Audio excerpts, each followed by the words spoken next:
இந்த இனிமையான வேளையிலே கற்றல் கற்பித்தலுக்கு மிக முக்கியமான தலைப்புகளில் நமது ஆசிரியர்கள் வகுப்பறை, மாணவர்கள், ஆசிரியர் ஆகிய தலைப்புகளில் பேச வருகிறார்கள். முதலில் வகுப்பறை பற்றி பேச சந்தனமாரி ஆசிரியரை அன்புடன் அழைக்கிறேன். அனைவருக்கும் வணக்கம்.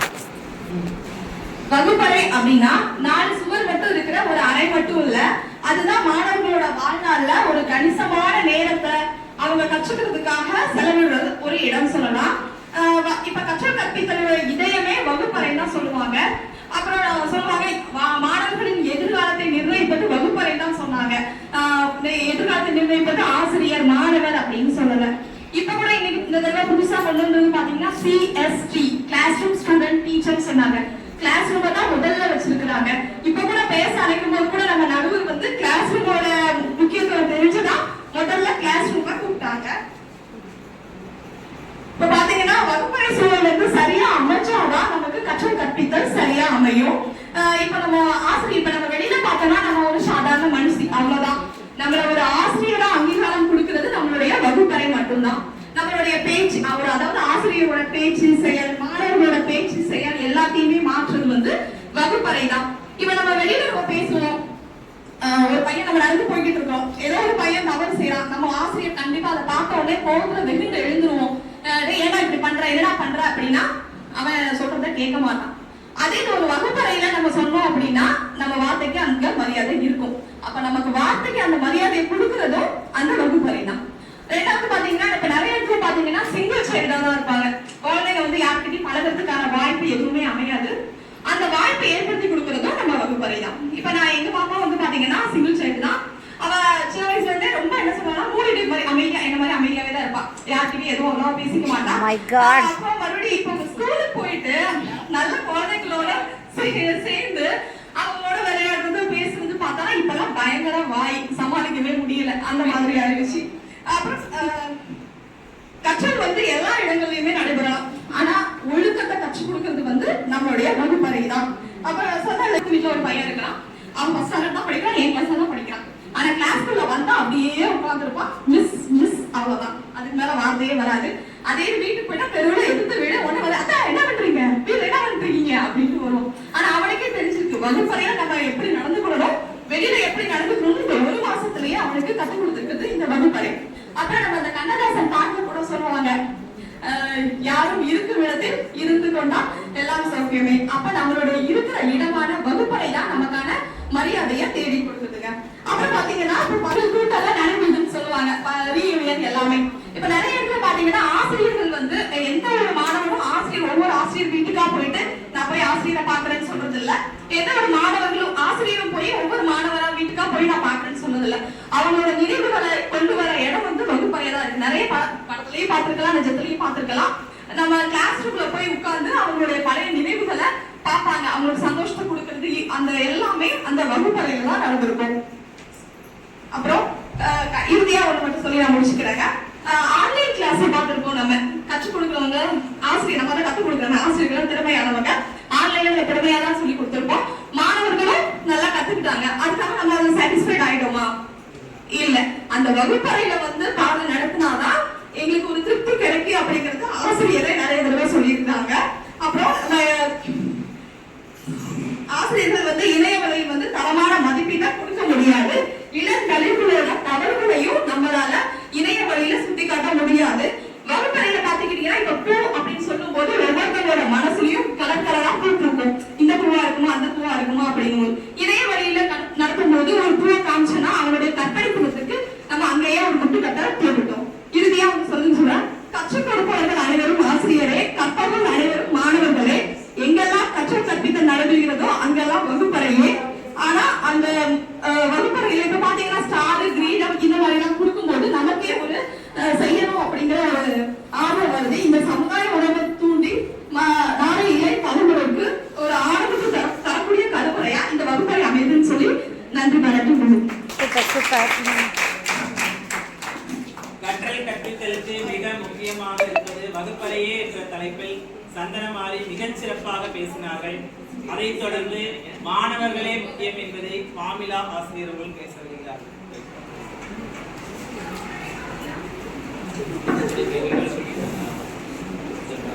அனைவருக்கும் வணக்கம்.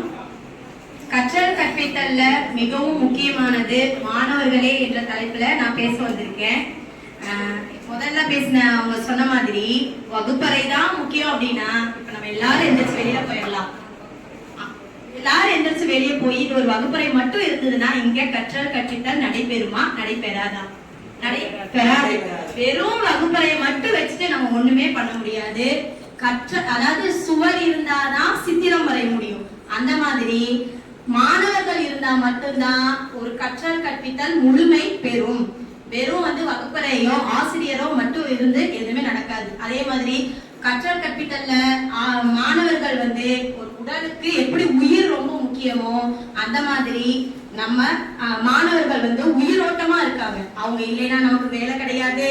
அவங்க இல்லைன்னா நம்ம அதாவது குழந்தைகள் கொஞ்சம் ஒரு 4-5 குழந்தைகள் ஒரு 2 குழந்தை எனக்கு பத்தல, அதனால என்ன சர்க்கஸ்ல மாத்திட்டாங்க, அதனால என்ன டிப்ளாய்மெண்ட்ல மாத்திட்டாங்க. இன்னும் சொல்ல போனா சில ஸ்கூல்ஸ் எல்லாம் இழுத்தே மூடிட்டாங்க. யாருனால? வகுப்பறை இல்லாதனாலயா இல்ல ஆசிரியர்கள் இல்லாதனாலயா? மாணவர்கள் இல்லாதனாலதான் இந்த மாதிரியான ஒரு சிச்சுவேஷன் வந்திருக்கு. அது மட்டும் இல்லாம நம்ம என்னதான் சம்பாதிச்சு வீட்டுக்கு கொடுத்தாலும் எவ்வளவுதான் நம்ம வீட்டு குழந்தைகளை நல்ல விதமா பாத்துக்கிட்டாலும் போன உடனே மிஸ் சாப்பிட்டீங்களா, மிஸ் ஏன் மிஸ் நேரிங்க லீவு, இந்த மாதிரி நம்மள ரொம்பவும் அக்கறையாவோ நம்மளோட அது உண்மையான அன்பு அது அவங்க குழந்தைகளுக்கு நம்ம ஒண்ணுமே செய்ய மாட்டோம். உண்மையாவே நம்மளால முடிஞ்சது நம்ம சொல்லி கொடுக்க மட்டும்தான் போறோம். நம்ம பர்சனலா கூட நம்ம எதுவுமே வாங்கி தரமா இல்லையான்னு தெரியல. அந்த மாதிரி இருக்கும்போது உண்மையான ஒரு அன்பை வெளிப்படுத்துறது அந்த மாணவர்கள் மட்டும்தான். சில நேரங்கள்ல பாத்தீங்கன்னா சில டீச்சர்ஸ்க்கு வீட்டுல பயங்கர ப்ராப்ளம் இருக்கும். ஓப்பனாவே சொல்லுவாங்க, சரி என்னோட பிரச்சனையெல்லாம் இந்த குழந்தைகளை பார்த்தோன்னா எனக்கு மறந்து போச்சு, என்னோட எல்லா இதுக்குமே சொல்யூஷன் என்னோட ஸ்டூடெண்ட்ஸ் தான் அப்படிங்கிற மாதிரி நிறைய பேர் பேசுறதை நானே கேள்விப்பட்டிருக்கேன். நானே அதை உணர்ந்திருக்கேன். ஏன்னா எனக்கு ஸ்கூல் தான் ரொம்ப பிடிச்ச இடம். பாத்தீங்கன்னா என்ன சொல்றது, எனக்கு லேட்டா தான் குழந்தை பிறந்துச்சு. ஆனாலும் கேட்பாங்க, நீ எப்பவுமே ஹாப்பியா இருப்பாங்க, அதை பத்தி ஃபீலிங்கே இல்லையா, அங்க ட்ரீட்மெண்ட் பார்க்கல இங்க ட்ரீட்மெண்ட் பார்க்கலன்னு. எனக்கு அதை பத்தி எல்லாம் கவலையே இல்லை. எனக்கு கடவுள் கொடுத்தா ஒரு குழந்தை தான், ஆனா நான் கிளாஸ்ல போனா எனக்கு 50 குழந்தைங்க இருக்காங்க. என்னை சுத்தி எப்பவுமே எங்க குழந்தைங்க இருந்துட்டே இருக்கிறங்காட்டி எனக்கு அந்த ஃபீலே வந்தது கிடையாது. அதே மாதிரி இப்போ டீச்சர் இல்லைன்னா ஒண்ணுமே பண்ண முடியாது. நாங்க இப்ப இருக்கிற தொழில்நுட்பத்துல ஏஐ தொழில்நுட்பத்துல ஆசிரியரே இல்லாம பாடம் நடைபெற்றுட்டு தான் இருக்கு. வகுப்பறையே இல்லாம பைஜூஸ் அது இதுன்னு சொல்லி ஆன்லைன் கிளாஸ் போயிட்டு தான் இருக்கு. அதனால வகுப்பறை ஆசிரியரும் இப்ப அந்த அளவுக்கு முக்கியம் இல்லை, மாணவர்கள் தான் மிகவும் முக்கியமானது. அதாவது வகுப்பறை இல்லாம இப்போ ஒரு டீச்சர் சொன்னாங்க நேற்றுக்கு ஏடிபிசி கிட்ட, இங்க கிளாஸ் ரூம் இல்லாம நாங்க எங்க வச்சு பாடம் நடத்திட்டு இருக்கிறோம், வெளியே வச்சு நாங்க பாடம் நடத்திட்டு இருக்கோம். அதனால மாணவர்கள் எல்லாம் இன்னொரு ஸ்கூலுக்கு போய் இவங்களுக்கு என்ன இருக்குது, நல்ல ஸ்ட்ரென்த்தா இருக்கு. அப்ப அவங்க அதை பிளஸ்ஸா சொன்னாங்க, மாணவர்களை அவங்க அந்த இடத்துல பிளஸ்ஸா சொன்னாங்க. வகுப்பறை இல்லாத காரணத்தினால இப்படி போச்சு இல்லைங்களா. அந்த மாதிரி அதே மாதிரி பாத்தீங்கன்னா வகுப்பறை மாணவர்கள் கிட்ட இருந்து நம்ம நிறைய கத்துக்கிறோம். நிறைய குணங்கள் நம்மளுக்கே தெரியாது. பரவாயில்ல சின்ன பையனா இருந்தாலும் இந்த அளவுக்கு இருக்கானே அப்படின்னு சொல்லி கற்றுக் கொடுக்கிற, அதாவது அவங்க கிட்ட இருந்து நம்ம கத்துக்கிறதுக்கு நிறைய இருக்கு. இப்ப பாத்தீங்கன்னா நம்ம கிட்டதான் படிச்சிருப்பான், அவன் பெரிய பையனா இருப்பான், அவன் நமக்கு சொல்லி கொடுப்பான், மிஸ் போன்ல இது இப்படி பண்ணா போதுங்க மிஸ், இந்த ஆப் நீங்க ஏத்துங்க இதை ஈஸியா பண்ணிடலாம் அப்படின்னு நம்ம கிட்ட படிச்ச பையனே நமக்கு டீச் பண்ற அளவுக்கு இருக்கு. அதே மாதிரி ஒரு ஆசிரியர் எப்பவுமே ஆசிரியரா இருக்க முடியாது. அதே மாதிரி ஒரு மாணவர் தன்னுடைய வாழ்நாள் முழுக்க ஒரு மாணவரா இறக்கிற வரைக்கும் நம்ம ஒவ்வொரு விஷயத்தையும் கத்துக்கிட்டே தான் இருக்கோம். அதனால கற்றல் கற்பித்தல்ல மிகவும் முக்கியமானது மாணவர்களே மாணவர்களே மாணவர்களே என்று சொல்லி நானு வாய்ப்புக்கு நன்றி கூறி கற்றல் கற்பித்தலுக்கு மிகவும் முக்கியமானவர்கள் மாணவர்களே என்ற தலைப்பில் மிகச் சிறப்பாக பேசினார்கள். அடுத்ததாக கற்றல் கற்பித்தலுக்கு ஆசிரியரே மிக முக்கியமானவர் என்ற தலைப்பில் ஜாய்ஸ் நிசாந்தி அவர்கள் பேச வருகிறார்கள். அனைவருக்கும் வணக்கம். இந்த நேரத்துல காலையில் சொன்னது எண்ணும் எழுத்தும் சார்பா சொன்னாங்க. அதனால நான் பெரும்பான்மையான கருத்துக்கள் அது சம்பந்தமாகவே இருப்பாங்க. கொரோனா காலத்துல இருந்த அந்த கற்றல் இழப்பீடுகளை சரி செய்யறதுக்காக அரசாங்கத்தால கொண்டு வரப்பட்ட ஒரு திட்டம் தான் இந்த எண்ணும் எழுத்தும் திட்டம். அந்த எண்ணும் எழுத்தும் திட்டத்தை செயல்படுத்தி இன்னைக்கு சிறப்பாக வெற்றி பெற செய்தது யாரு அப்படின்னா அது நம்ம ஆசிரியர்கள் தான். வகுப்பறையில அந்த செயல்பாடுகள் எல்லாம் மாணவர்கள் செயல்படுத்தினாலும் கற்றுக்கொண்டாலும் அதற்கு சரியாக ஒரு கைட் பண்ணி அவர்களை வழிநடத்துவது யாருன்னா அது ஆசிரியர்கள் தான். ஒரு வகுப்பறை எடுத்துக்கிட்டோம்னா அது அலங்கரிக்கப்பட்ட ஒரு வகுப்பறை, அதுல மாணவர்கள் இருந்து கற்றுக்கொள்கிறார்கள் அப்படின்னு சொல்லி நம்ம அதை மட்டுமே எடுத்துக்க முடியாது. அந்த கிளாஸ் ரூமை அலங்கரிக்கிறதே யார் கையில தான் இருக்குது அப்படின்னா அது ஆசிரியர்கள் கையில தான் இருக்குது. பல பெண் ஆசிரியர்கள் சனி ஞாயிறு ஓய்வு நாட்களில் கூட இதற்காக பெரும் சிரத்தை எடுத்து துணைக்கருவிகளை செய்து கொண்டு வகுப்பறையை அலங்கரித்துதான் அந்த திட்டத்தை செயல்படுத்தி வருகிறார்கள். முதலாம் ஆண்டில் ஒரு ஆசிரியர் கற்பிப்பவராக இருந்த ஆசிரியர், 2ஆம் ஆண்டில் ஏதுவாளராக இருந்த ஆசிரியர் இன்று ஒரு ஆராய்ச்சியாளராக மாறி இருக்கிறார் என்றால் அது இந்த எண்ணும் எழுத்தும் திட்டத்துடைய ஆசிரியர்கள் சிறப்பாக செயல்படுத்துறது மட்டும்தான். ஆசிரியர்களை ஒரு படைப்பாளர்களா மாணவர்களை படைப்பாளர்களா உருவாக்குறது யாருன்னா ஆசிரியர்கள் தான். அவங்கதான் அந்த மாணவர்களுக்கு சிறந்த ஏதுவாளராக, சிந்திக்க தூண்டுறவங்களாக, படைப்பாற்றலை வெளிக்கொண்டு வர்றவங்களாக ஆசிரியர் தான் உதவி செய்யறாங்க. இந்த வகுப்பறை சூழலை தன்னுடைய கிளாஸ் ரூமை மாணவர்களின் சூழலுக்கேற்ப, அவருடைய வயதுக்கேற்ப, அவருடைய வீட்டு அட்மாஸ்பியருக்கேற்ப அமைத்துக் கொண்டு கற்றுக் கொடுக்கிறது யாரு அப்படின்னா ஒரு ஆசிரியர் தான். பல்வகுப்புல ஹேண்டில் பண்ணுறதா இருக்கட்டும், எல்லா ஒர்க்கு கரெக்ஷனா இருக்கட்டும், எல்லாமே திறம்பட செய்வது ஒரு ஆசிரியர்கள் தான். ஒரு வகுப்பறை மட்டுமே முக்கியம் அப்படின்னு சொன்னா அந்த இடத்துல ஆசிரியர்களுக்கு வேலையே இல்லை. அதே போல மாணவர்கள் மட்டுமே அங்க முக்கியமானவர்கள் என்று கருதினால் அவர்களோடு இணைந்து ஆடி பாடி ஓடி தரையில் அமர்ந்து உட்கார்ந்து செய்கிற ஆசிரியர்கள் எங்கே? அவர்கள் தான் அந்த இடத்திலே சிறப்பட செயல்படுகிறார்கள். ஒரு இங்கிலீஷ்ல ஒரு கோட் இருக்கு, teacher who love teaching teach children to love learning அப்படின்னு சொல்லி கொடுக்கப்பட்டிருக்கிறது. யார் ஒருவர் டீச்சிங்கை நேசித்து செய்கிறார்களோ அந்த ஆசிரியரால் மட்டுமே கற்பதை நேசிக்கும் மாணவர்களை உருவாக்க முடியும் என்று சொல்லி அந்த கோட் சொல்கிறது. ஆரம்பத்துல ஆசிரியர்கள் இப்போ கவர்மெண்ட் ஒவ்வொரு காலத்துக்கேற்ப புது புது திட்டங்களை கொண்டு வந்தாலும் அதை பார்த்து இப்ப எண்ணும் எழுத்து வரும்பொழுது அதை அப்படியே மலைச்சு பார்த்தோம். ஆனா அந்த என்னென்ன திட்டங்கள் கொண்டு வந்தாலும் அதை அப்படியே உள்வாங்கி கொண்டு அதை சிறப்பாக செயல்படுத்துவதில் ஆசிரியர்கள் பெரும்பங்கு வகிக்கிறார்கள். இப்போ வகுப்பறை என்பது ஒரு 4 சுவர் இருக்கிற கட்டடம் மட்டும் இல்லை அப்படின்னு ஒரு உயிரோட்டமான இடமும் அந்த மிஸ் சொன்னாங்க. அந்த உயிரோட்டமான இடமாக மாற்றுவது ஒரு ஆசிரியர் தான். வீட்டு சூழ்நிலையில் இருந்து 5 வயது முடிந்தவுடன் பள்ளிக்கு ஒரு குழந்தை புதிதாக வருகிறது, அதை தாயாக மாறுகிறார்கள். முதல் வகுப்பு மாணவர்களுக்கு ஒரு தாயாக மாறும்போதுதான் முதல் நாளில் அழு குழந்தை அப்படியே ஒரு அம்மாவாக நினைத்து அந்த குழந்தை கிளாஸ் ரூம்ல ஆசிரியர்கள் இருக்கிறார்கள். அடுத்தது ஆசிரியர்கள் ஒரு எளியும் மெழுகுவர்த்தியாக இருக்கிறார்கள். இப்போ வகுப்பறையில் கற்றுக்கொள்வதுதான் சிறந்தது என்று எதிரணியில் கூறினார்கள். வகுப்பறை என்னதான் ஐடிக்கு இருந்தாலும் டியூஷன் போனாலும் வகுப்பறையில் தான் கற்றுக்கொள்வது சிறந்தது என்று நீங்களே சொல்லிவிட்டீர்கள். அப்பொழுது அங்கேயும் ஆசிரியர் தான் இருக்கிறார், இங்கேயும் ஆசிரியர் தான் இருக்கிறார். எந்த ஆசிரியர் சிறந்தவர்? வகுப்பறையில் இருக்கும் ஆசிரியர் தான் சிறந்தவர். ஏஐ தொழில்நுட்பம் மூலமாக எவ்வளவோ நாம கற்றுக்கொண்டாலும் அதுல ஒரு அன்பு, கனிவு, உயிரோட்டம் அந்த இடத்துல இருக்கா? அது ஆசிரியர்கள் தான் அதை உயிரோட்டமாக மாற்றுகிறார்கள். எனவே வகுப்பறை மிக முக்கியமானது. வகுப்பறை இல்லாமல் வெளியிலும் கற்றல் நடைபெறலாம். மாணவர்களும் முக்கியமானவர்கள், அவர்களும் அந்த கற்றலோடு இணைந்து செயல்படும் பொழுதுதான் கற்றல் திறம்பட நடைபெறுகிறது. ஆனால் அதில் பெரும்பான்மை வகிப்பது ஆசிரியர் மட்டுமே என்று கூறி எனது உரையை முடிக்கிறேன். கற்பித்தலுக்கு மிக முக்கியமானவர் ஆசிரியரே என்ற தலைப்பில் ஆசிரியர் மிகச்சிறப்பாக பேசினார்கள். அடுத்ததாக வகுப்பறையே முக்கியம் என்று சௌமியா பாரதி அவர்கள் பேசியிருக்கிறார்.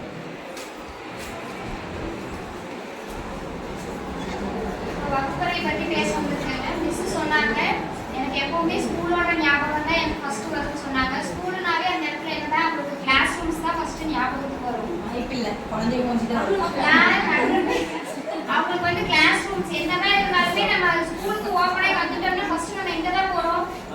வகுப்பறைக்கு தான் நம்ம போவோம். போய் அட்டெண்டன்ஸ்ல சைன் பண்ணிட்டு எங்க போறோம்? நம்ம ஃபர்ஸ்ட் வகுப்பறையில போய் அதுக்கப்புறம் தான் நம்ம ஸ்டூடெண்ட்ஸை பார்க்குறோம். அதே மாதிரி மிஸ் என்ன சொன்னாங்க, ஸ்டூடெண்ட்ஸ் கிளாஸ் கட்டணம் இல்லாம வேற ஸ்கூலுக்கு ஸ்டூடெண்ட்ஸ் போய் ஃபர்ஸ்ட் பாயிண்டா தெரியுது கிளாஸ் ரூம். அதுதான் உங்களுக்கு ஃபர்ஸ்ட் வந்து மெயின் பாயிண்டா இருக்கு. அப்புறம் வந்து நம்ம கிளாஸ் ரூம்ல வந்து ஏன் வந்து இவ்வளோ அழகா நம்ம வந்து டெக்கரேட் பண்ணிருக்கோம், அந்த குழந்தைங்களுக்கு வந்து நல்லா ஆர்வமா படிக்கணும், நல்லா கார்ட்டூன்ஸ் எல்லாம் போட்டுனாங்கன்னா தான் அவங்க குழந்தைங்க வந்து உற்சாகமா ஜாலியா வந்து படிக்கணுங்கிற ஆர்வம் வந்து அவங்களுக்கு வருங்க. அதனால தான் நம்ம கிளாஸ் ரூமை வந்து ரொம்ப அழகா வந்து இது பண்ணி வச்சிருக்கோம். அதே மாதிரி ஸ்டூடெண்ட்ஸ் வந்து வெளியில வந்து ரிச் பீப்புளாகவும் இருப்பாங்க, ரொம்ப லோ பீப்புளாகவும் இருப்பாங்க. ஆனா நம்ம வெளியே இங்க கிளாஸ் ரூம் வரும்போது அவங்களுக்கு வந்து ஏற்றத்தாழ்வு கண்டிப்பா இருக்காது. எல்லாருமே சமம். நம்ம வந்து பணக்காரா இருந்தாலும் சரி, ஏழையா இருந்தாலும் சரி, அந்த கிளாஸ் ரூம்ல வந்து எல்லாம் ஒட்டுக்காதான் கீழே உட்காரணும், ஒட்டுக்காதான் சாப்பிடணும். எல்லாமே அவங்க வந்து கிளாஸ் ரூம்ல அந்த ஏற்றத்தாழ்வு இல்லாம இருப்பாங்க. கிளாஸ் ரூம்ஸ் வந்து நல்லா உங்களுக்கு டிசிப்ளின் ஃபர்ஸ்ட் நல்லா வரும். ஒரு இன்டர்வல்கே போனாலும் மிஸ்கிட்ட வந்து பர்மிஷன் கேட்டுட்டு போகணும், உள்ள வரணும்னா பர்மிஷன் கேட்டுட்டு தான் உள்ள வரணுங்கிற எல்லா ஒரு டிசிப்ளின்ஸ் எல்லாமே வரும். இப்போ நம்ம கிளாஸ் ரூம்ல வந்து டிராஃபிக் ரூல்ஸை பத்தி எல்லாம் எனக்கு நேற்று வந்து சார் சொன்னார். டிராஃபிக் ரூல்ஸ் வந்து சொல்லி தருவோம். அதை நம்ம கிளாஸ் ரூம்ல சொல்லி கொடுக்கும்போது அவன் என்ன பண்ணுவான், வெளியில போய் அதை இம்ப்ளிமெண்ட் பண்ணுவான். இப்போ நம்ம இந்த டிராஃபிக் ரூல்ஸ் வந்து படிச்சோம், அப்ப இந்த கிரீன் லைட் இருந்தா நம்ம போகணும், ரெட் லைட் ஆனா நம்ம ஸ்டாப் நிக்கணும் அப்படின்னு சொல்லிட்டு நம்ம கிளாஸ் ரூம்ல என்ன சொல்லி தரோமோ அதை வச்சுதான் அவன் வெளியில போய் அவனோட லைஃப் வந்து எப்படி சர்வைவ் பண்ணணும்னு சொல்லிட்டு அவன் வந்து அவனோட வாழ்க்கையை வந்து வாழ்வான். அவங்களுக்கு வந்து இரண்டாவது வீடு. நம்ம அவன் படிச்சு முடிக்கிற வரைக்கும் அவன் ஃபர்ஸ்ட் வீட்ல நிறைய நாள் இருக்கானோ, ஸ்கூல்ல கிளாஸ்ல நிறைய நாள் இருக்கானோ. அவன் டெய்லியே பாத்தீங்கன்னா ஒரு 8 மணி நேரமாவது அவன் கிளாஸ்ல தான் இருக்கான். அப்ப அவனுக்கு வந்து மெயின் இம்பார்ட்டன்ஸ் வந்து கிளாஸ் ரூம் தான். அந்த கிளாஸ் ரூமை பத்தி பேசணும். கற்றல் கற்பித்தலுக்கு மிக முக்கியமானது என்பதை வகுப்பறையே என்று சௌமியா பாரதி அவர்கள் சிறப்பாக பேசினார்கள். அடுத்ததாக மாணவர்களே மிக முக்கியமானவர்கள் என்ற தலைப்பில் ஆசிரியர் ரிச்சர்ட் அவர்கள் பேச வருகிறார்கள். இங்கே ஊற்றெடுக்கும் சான்றோர்கள் ஆண்டவர்கள் என்னை போன்ற சாமானியர்களுக்கும் மதிய வணக்கம் தெரிவிக்கிறேன். நடுவர் அவர்களுக்கும் நன்றி. இன்று நான் பேச எடுத்துக்கொண்ட தலைப்பு மாணவர்களே. அதாவது யாரும் இல்லாத டீ கடைக்கு போனீங்கன்னா எதுவும் கிடைக்காது, சரிங்களா? அவன் சுடலையும் தான் எடுத்து ஊற்றுவான், சரிங்களா? அது போல தான் இப்போ நம்ம ஸ்கூலுக்கு போகிறோம், அந்த மாணவர்களே என்ன பண்ண முடியும் நீங்களே நினச்சி பாருங்க, சரிங்களா? என்னைக்குமே வந்து தேனீக்கள் வந்து மலர்களைத்தான் தேடி போக வேண்டும். மலர்கள் இருக்கும் இடம்தான் தேன் எடுக்க முடியும். அதனால தேனீக்களுக்கு வந்து மலர்கள் இருக்க இடத்துக்கு நம்ம போய் தான் ஆகணும். இல்லாட்டி தேனீக்கு வந்து தேன்கள் கிடைக்காது, சரிங்களா? அதே போலதான் மயில் உயரம் மயில் உயர மண் உயரம் என்ற ஒரு பழமொழி இருக்கு.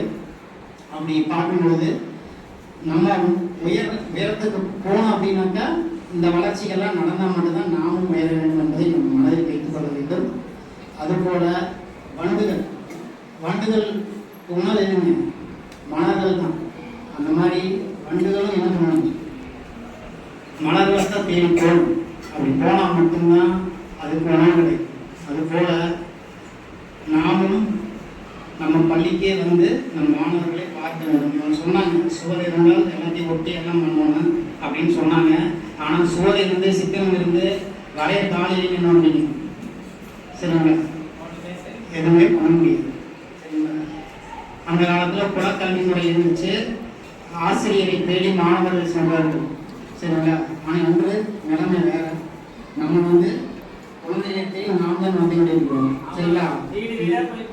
நீங்க போய் வீட்டில் உட்காந்துட்டு, சரிங்களா, எனக்கு சம்பளம் மட்டும் கொடுத்துருங்க, நான் வீட்டில் தான் வந்து பாடம் எடுப்பேன்னா உங்களுக்கு சம்பளம் கிடைக்காது, வேலையும் கிடைக்காது. நம்ம பசங்களுக்கு நம்ம ஸ்கூலுக்கு வந்து தான் ஆகணும். அப்போ நம்மளுக்கு வேலை வந்து குழந்தைகளுக்கு என்ன இருக்கணும், கல்வி உண்டு, வளர்ச்சி உண்டு, எல்லாமே உண்டு.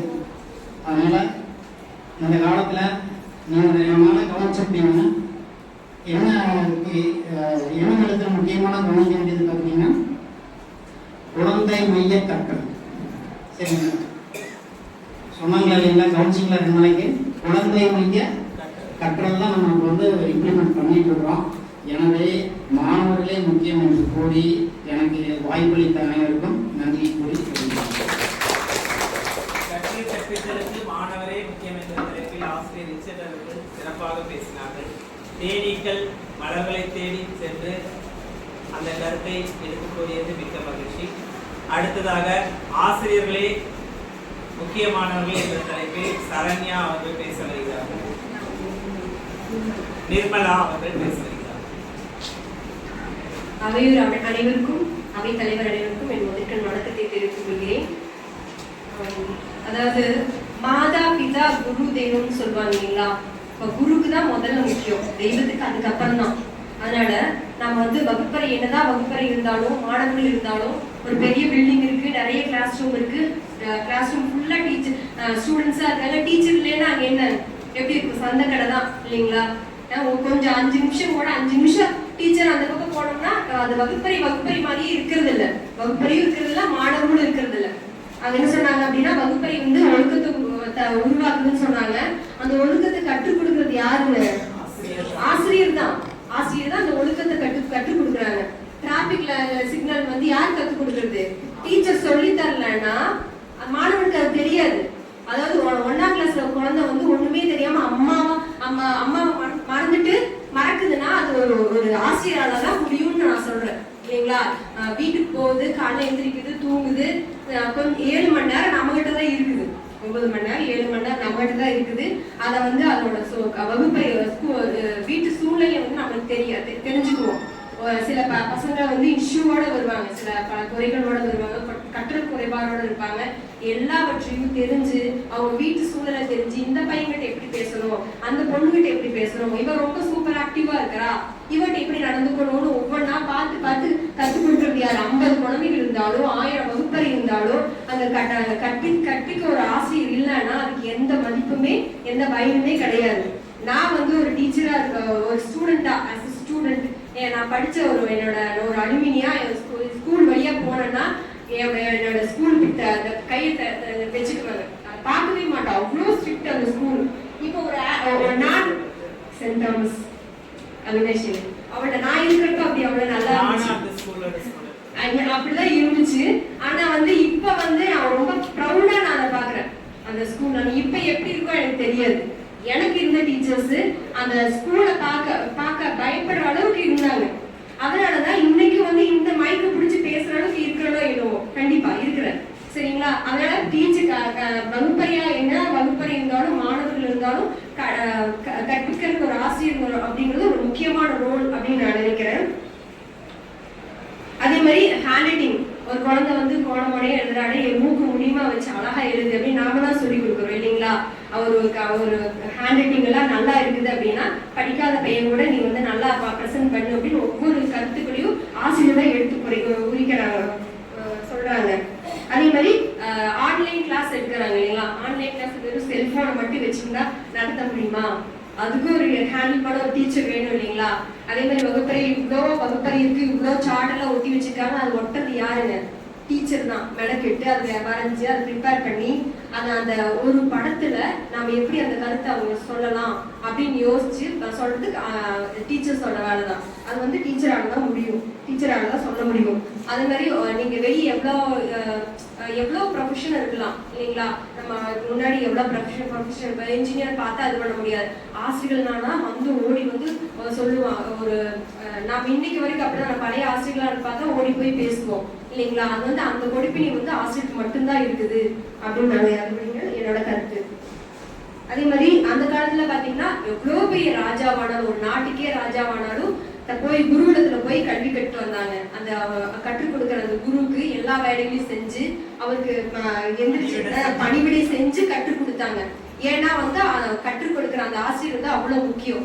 வரலாற்றுல கூட வந்து ஒருத்தர் இவ்வளவு வேற பேர் யோசிச்சு தொடர்ந்துல ஞாபகத்துக்கு வரல. அவர் வந்து இவரு துரோணாச்சாரியரை வந்து தன்னோட ஆசிரியரா நினைச்சு வில்ல வந்து அர்ஜுனை விட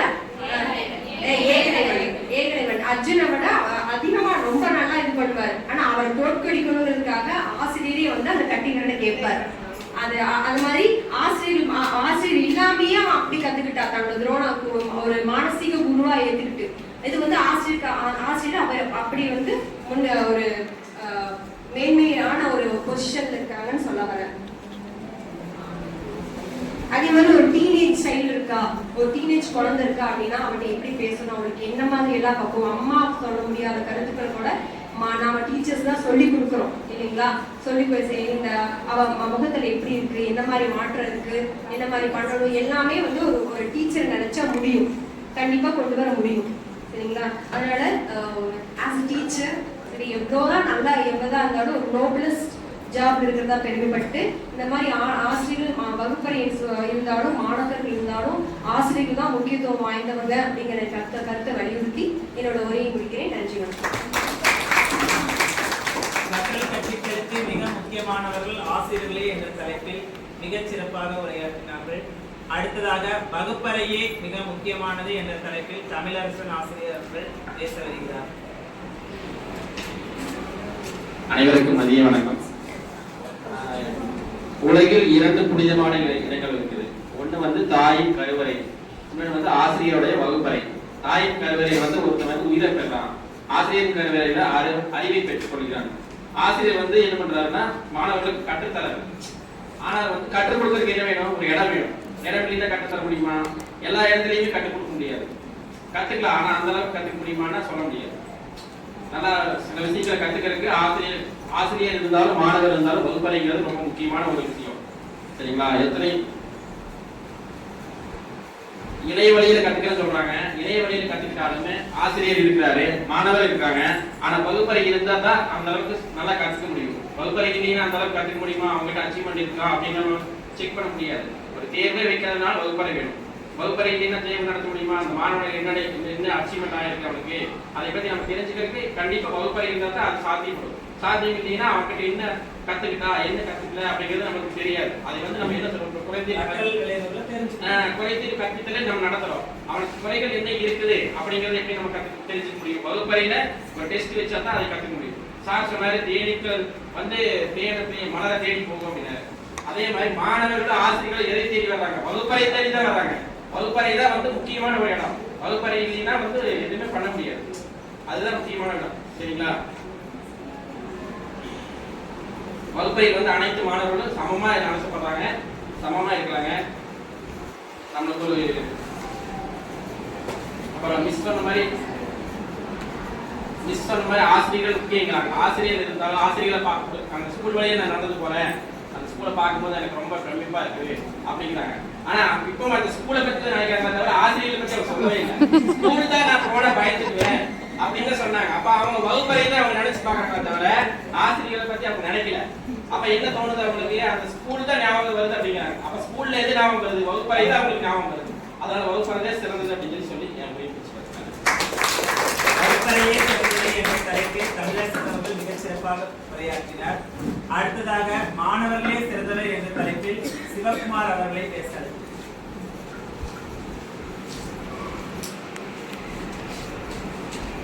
அவை தலைவருக்கும் இருபால் ஆசிரியர் பெருமக்களுக்கும் என்னோட முதல்கண் வணக்கத்தை தெரிவித்துக் கொள்கிறேன்.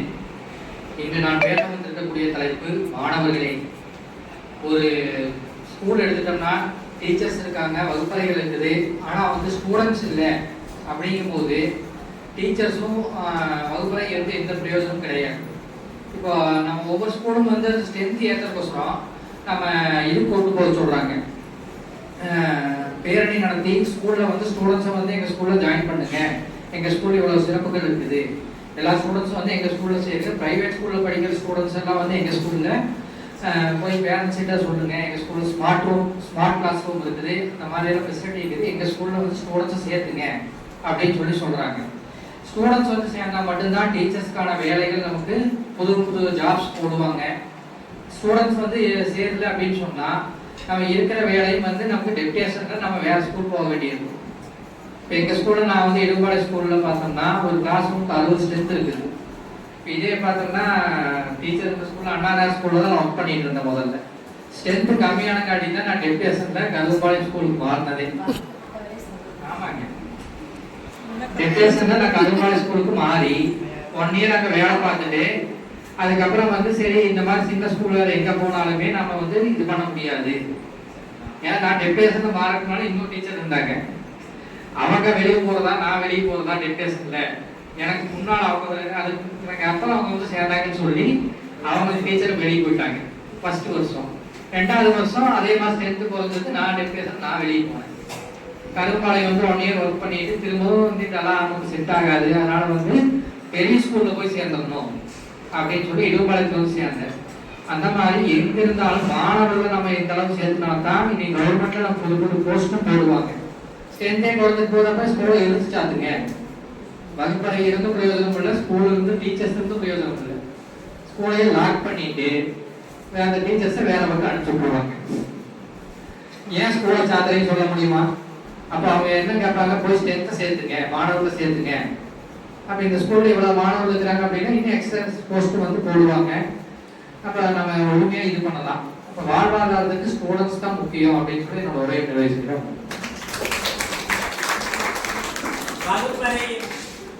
வகுப்பறையும் இருந்து ஆசிரியரும் இருந்து மாணவர்கள் இல்லை என்றால் அங்கு கற்றல் கற்பித்தலே நடைபெறாது என்ற கருத்தில் மிகச்சிறப்பாக உரையாற்றினார்.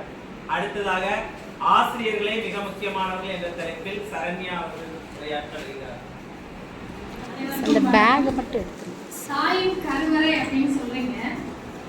அந்த தாயே இல்லைன்னா கருவறைக்கு என்னங்க பண்ணிருக்கு? அந்த தாயின்ற ஸ்தானத்துல யார் இருக்கிறோம்? ஆசிரியர்கள் தான் இருக்கிறோம்.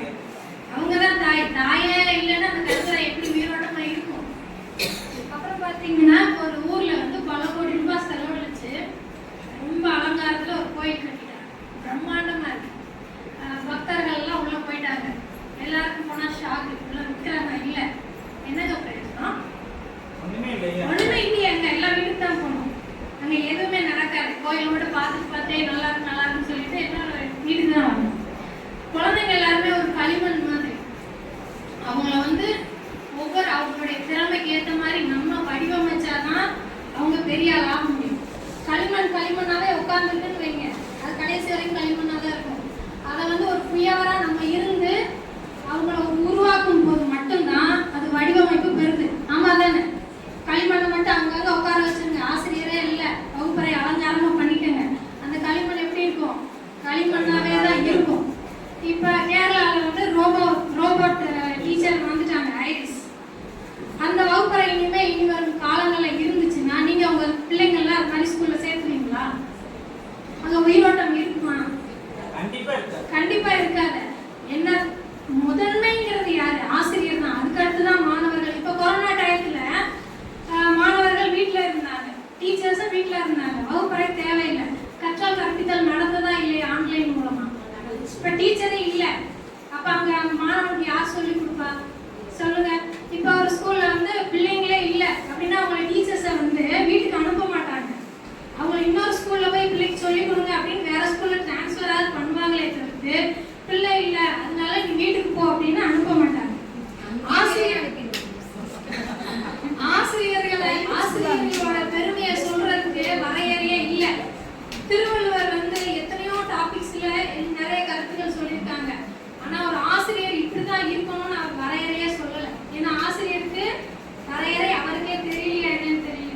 அவ்வளவு மகத்துவமானவங்க. இறைவனை பத்தி கூட திருவள்ளுவர் சொல்லிட்டாரு, ஆசிரியர் பத்தி ஒரு குறள் கூட அவர் சொல்லல.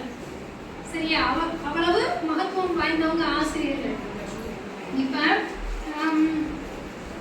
அப்துல் கலாம் ஐயா என்ன சொல்றாங்கன்னா, ஒரு தேசம் வந்து ஊழல் இல்லாத அறிவார்ந்த தேசமா இருக்கணும்னா தாய், தந்தை, ஆசிரியர் இவங்க 3 பேரால மட்டும்தான் முடியும் அப்படின்னு அவங்க சொல்றாங்க. மாவீரன் அலெக்சாண்டர் வந்து, நான் இந்த உலகத்துக்கு வந்தது என் தந்தையால, ஆனா எனக்கு ஒரு சிறந்த வாழ்க்கை கொடுத்தது என்னோட ஆசிரியரால, அரிஸ்டாட்டிலால அப்படின்னு சொல்லியிருக்காரு. ஒரு உலகளாவில் வாழ்க்கையில ஜெயிச்ச ஒரு 10 பேரை எடுத்துக்காங்க. எடுத்துட்டு நீங்க வாழ்க்கையில இப்படி ஜெயிச்சதுக்கு என்ன காரணம் அப்படின்னு கேட்கும்போது அது 8 பேர் வந்து என்னுடைய பள்ளி ஆசிரியர்கள், கல்லூரி பேராசிரியர்களை பத்தி மட்டும்தான் சொல்லியிருக்காங்களே தவிர்த்து நான் படித்தேன், என் அப்பா அம்மா சொல்லி கொடுத்தாங்க, என் ஸ்கூல் நல்லா இருந்துச்சு, என் காலேஜ் நல்லா இருந்துச்சுன்னு யாருமே சொல்லலை. ஒரே ஒரு எக்ஸாம்பிள் சொல்லிடுறேன். சங்கர் தயாள் சர்மா அவங்க நம்ம இந்திய நாட்டோட ஜனாதிபதியா 92 to 97 இருந்தாங்க. அந்த சமயத்துல மஸ்கட்டுக்கு பயணம் போனாங்க. அப்போ வந்து பொதுவா ஒரு ஜனாதிபதியோ அவங்க வந்து இன்னொரு நாட்டுக்கு போகும்போது ஏரோப்ளைன்ல இருந்து ஃபிளைட்ல இருந்து இறங்குவாங்க. அதுக்கப்புறமா அந்த நாட்டுடைய அமைச்சர்கள் வந்து வரவேற்பாங்க. ஆனா மஸ்கட் மன்னர் ஃபிளைட்ல மேலே ஏறிட்டாங்க. ஏறி அந்த அவர் ஃபிளைட்டோட கதவு திறந்த உடனே அவரை கையை பிடிச்சு கூட்டிட்டு வந்தாங்க கீழே. அவர் வந்து சாஞ்சு நடப்பாங்களாமா. கூட்டிட்டு வந்து காரை திறந்து மன்னரை, ஒரு நாட்டுடைய மன்னர் எங்கேயுமே பண்ண மாட்டாங்க அப்படி, கதவை திறந்து விட்டாராம். டிரைவரை வந்து நீ போன்னு சொல்லிட்டு அவரே அந்த மன்னரே அந்த காரை வந்து டிரைவ் பண்ணாங்க. இது வந்து அந்த அரபு நாடுகளில் வந்து ஒரு பேச்சு இருந்ததுன்னா பத்திரிகையாளர்கள் வந்து ஏன் நீங்க வந்து மற்ற வெளிநாட்டு அமைச்சர்கள் ஜனாதிபதியெல்லாம் வந்தப்போ இப்படி பண்ணலையே, இந்திய ஜனாதிபதிக்கு மட்டும் ஏன் இப்படி பண்ணீங்கன்னு கேட்கும்போது, அவர் ஜனாதிபதியா இருந்ததுக்காக நான் இந்த சிறப்பு பண்ணல, நான் பூனேல அவருடைய மாணவனா நான் அவர்கிட்ட படிச்சேன், அதனாலதான் ஜனாதிபதியா நான் மரியாதை பண்ணல, ஒரு ஆசிரியருக்கு செய்ய வேண்டிய மரியாதையா தான் பண்ணேன். ஒரு மன்னரா இருக்கிறத விட, ஒரு ஜனாதிபதியா இருக்கிறத விட ஒரு ஆசிரியருக்கான சிறப்பு சொல்றதுக்கு வேற உதாரணம் இருக்குமான்னு எனக்கு தெரியல. தேங்க்யூ. ஆசிரியரே மிக முக்கியமானவர் என்ற தலைப்பில் சரண்யா அவர்கள் மிகச் சிறப்பாக உரையாற்றினார்கள். ஆசிரியருக்கு எவ்வளவு மரியாதை, கற்றவருக்கு சென்ற இடமெல்லாம் சிறப்புங்கிறத அவங்க ரொம்ப சிறப்பா எடுத்து சொன்னாங்க. இப்ப கற்றல் கற்பித்தலுக்கு மிக முக்கியமானது நம்ம பார்த்தீங்கன்னா, வாழ்வின் ரகசியங்களை கற்றுத்தரும் வகுப்பறையே படைப்பாற்றலின் கருவறையாகும் என்பதே சிறப்பு. நம்ம எடுத்துட்டோம்னா ஃபர்ஸ்ட் வகுப்பறை சிறப்பானதுதான். அடுத்ததா பார்த்தோம்னா, கற்பிப்பவர் முன் கலைநயம் மிக்க சிலையாக வடிக்க ஏதுவாக களிமண்ணாகவே இருந்திடுங்கள், உங்களை படைப்பாளர்களாக மாற்றுகிறோம் என மாணவர்களும் சிறப்பே. கற்பித்தல் ஒரு கலை என வாழும் ஆசிரியரும் தேவை ஆராய்ச்சியாளராக. நம்ம பார்த்தோம்னா இந்த மூணுமே பிரிக்க முடியாது. கல்வியா, செல்வமா, வீரமா அப்படிங்கிற தலைப்புல நாம நிறைய பட்டிமன்றம் கேட்டிருக்கோம். அப்போ 3 பேரும் 3 விதமா பேசினாலும் அடுத்தது நடுவர் சொல்ற தீர்ப்பு என்னன்னு சொல்லிட்டீங்கன்னா 3மே தேவைதான். அதுபோல இந்த வகுப்பறை, ஆசிரியர், மாணவர்கள் 3 பேருமே ஒருவருக்கொருவர் பிரிக்க முடியாதவர்கள். இந்த 3 இருந்தா மட்டும்தான் கற்றல் கற்பித்தல் வந்து சிறப்பா நடைபெறும். இப்ப 4 வயசுல குழந்தை உள்ள போய் படிச்ச காலம் போயிட்டு இருந்தாங்க. இப்ப வந்து ஒரு திட்டம் கூட கொண்டு வர போறாங்களா, 6 வயசுலதான் 1ஆம் கிளாஸ் சேர்க்கணும் அப்படிங்கிற மாதிரி கூட பேச்சு அடிபடுது. எந்த இடத்துல போனாலும் அவனுக்கு கல்வி கற்பதற்கு வகுப்பறையும் தேவை, ஆசிரியரும் தேவை, மாணவரும் தேவை. நீங்க இப்ப பேசினவங்க எல்லாருமே ரொம்ப சிறப்பா பேசினாங்க. எல்லாருக்கும் நன்றி. எல்லாருமே சிறப்பு. அதனால மிக முக்கியமானவர்கள் வகுப்பறை, ஆசிரியர், மாணவர்களே என்று இறுதியாக தீர்ப்பளிக்கிறேன். நன்றி.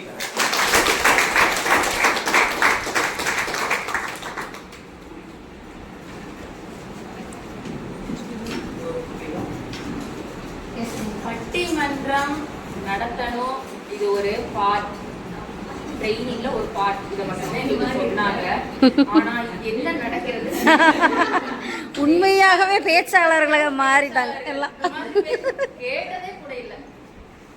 அந்த கதாபாத்திரமாகவே இதுதாங்க ஆசிரியர், இதுதான் ஆசிரியர் இல்லைங்களா?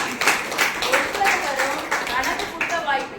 வகுப்பறை முக்கியம் இல்லைன்னு அவங்களுக்கே தெரியும். ஆனா அதுல அடிச்சு பேசுறாங்க. 3 பேர் மூச்சு வேற வாங்குது, என்ன செய்ய, தண்ணி வேற குடுக்கல யாரும்.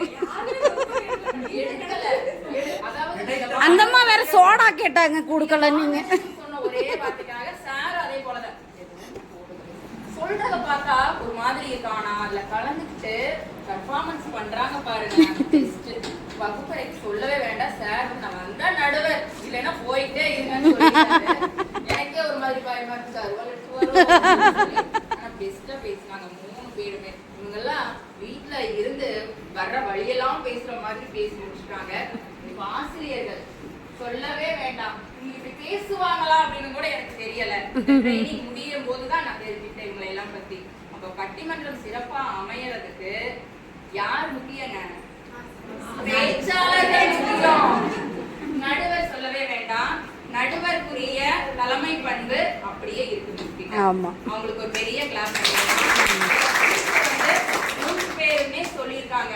ஆனா என்னோட தனிப்பட்ட கருத்து, ஆசிரியர் நம்மளால மட்டும்தாங்க எல்லா கதாபாத்திரத்திலையும் எல்லாம மாற முடியும்.